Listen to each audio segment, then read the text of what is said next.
Vice President and Democratic nominee for President Kamala Harris, making a brief appearance on the first night of the convention, ready with her campaign cry.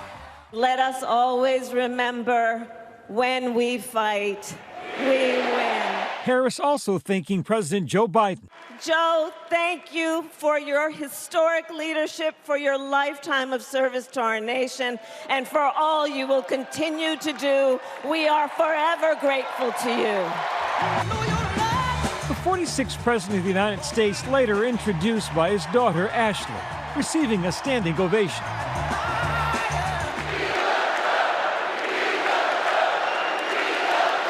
The president focused on highlighting his administration's successes.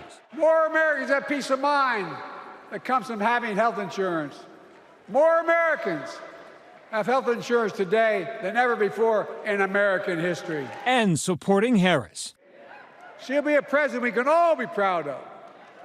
And she will be an historic president who puts her stamp on America's future. A month ago, this was Biden's DNC before dropping out of the race and endorsing Harris as the nominee. The latest polling showing Harris 5 points ahead of Donald Trump nationally, even ahead of the former president in battleground states like Arizona and North Carolina. But Harris trailing behind Trump on key issues like the economy, crime, and immigration. I am going to go with Trump. Some voters who spoke with my colleague Martha Raddatz saying they're sticking with Trump because of key issues. I don't think he's a nice person, but I think when he ran the country before, he did a great job.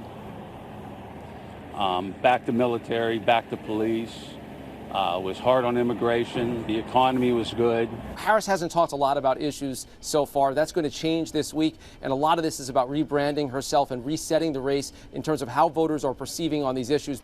Tonight, famous supporters gather to back her up. Hello, Chicago! From fictional President Tony Goldwyn of ABC hit Scandal fame, Hillary Clinton, to former presidential candidate Hillary Clinton,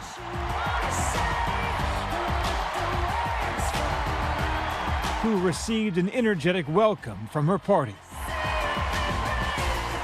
Kamala has the character, experience, and vision to lead us forward. Clinton supporting the second woman to lead a majority party ticket. On the other side of that glass ceiling is Kamala Harris raising her hand and taking the oath of office as our 47th President of the United States. Cheering inside the DNC tonight. But earlier today, chanting outside. All our people will be free. All our people will be free. Protesters breaking through fencing around the DNC convention site, opposing the administration's handling of the Israel-Hamas war. 4 people arrested. Let them know! Let them know! Let them know! Gaza on the mind of one uncommitted Democratic delegate from Michigan, Rima Mohammed, speaking with Martha. I do appreciate that Vice President Harris is listening to us. It is still not what we need, especially, we don't want to just hear words, we want to see action. We want to see policy.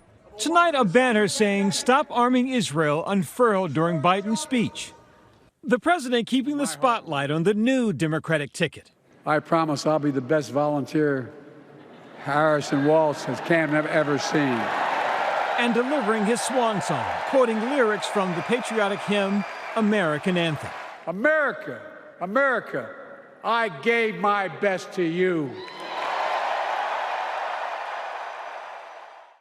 We're joined now by our powerhouse pair of ABC News political contributors, former DNC acting chair Donna Brazile and former RNC chair Reince Priebus. Thank you both for joining us. Donna, I want to start with you. This was not the speech President Biden wanted to give, but he said he and Kamala Harris had an extraordinary 4 years. He called her soon-to-be President Kamala Harris. This had to be a bittersweet night for President Biden. Are there lingering tensions, and is this now Kamala Harris's Democratic Party? You know, we went through a couple of days of what I call rough seas, but we came out of this what I call torrential rain with just a lot of optimism, joy. And what you see now and what you heard tonight is a party that is ready to continue to fight for the American people. Look, this was not a farewell address. It was a call to action. Joe Biden is telling the American people that we want to finish the job of lowering the costs and making sure that we can have safe and affordable housing, streets that are safe as well. So lowering the unemployment, lowering the unemployment so the wages can rise. So this was a good night for the Democrats, but we know that we have 3 more nights and then 78 days to try to bring home the victory. Ryan's former President Trump is doing some counter-programming out in key battleground states. Is it working for his campaign, you think? Well, look, it's always hard to break through when the other side is doing their convention. You do your best to break in some of the stories that are out there, but everyone knows that, this is the DNC's week. They've got their time to get it done, and they're going to do their best. But most importantly, Kamala Harris has to figure out a way to divorce herself from the Biden agenda. So they put Joe Biden on Monday night, put him in after 11:30 at night when almost every battleground state was asleep. And now they're going to move on to the rest of the show, which is the Kamala Harris show. And they got Joe Biden out of the way tonight.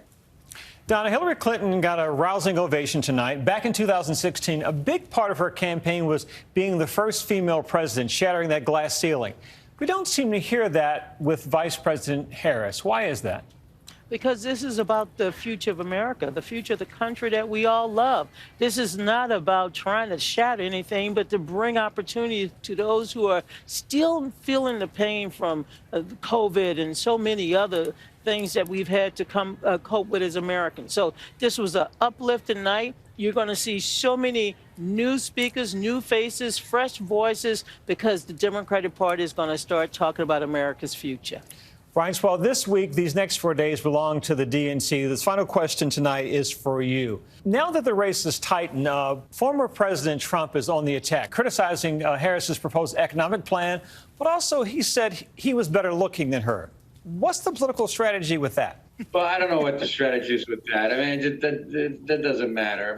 What does matter is the fact that at some point, Kamala Harris is going to have to answer for the fact that she was the deciding vote on things that created enormous inflation, high taxes, food out of control. They're going to have to answer questions about the border. She was the vice president. She was president of the Senate. And at some point, she's going to have to come down to earth and answer those questions. And I'm hoping that people like you are going to have a chance to ask her those questions. Well, thank you both. We'll be with you again, I'm sure, this week as the DNC hold their convention in Chicago. Thank you both so much.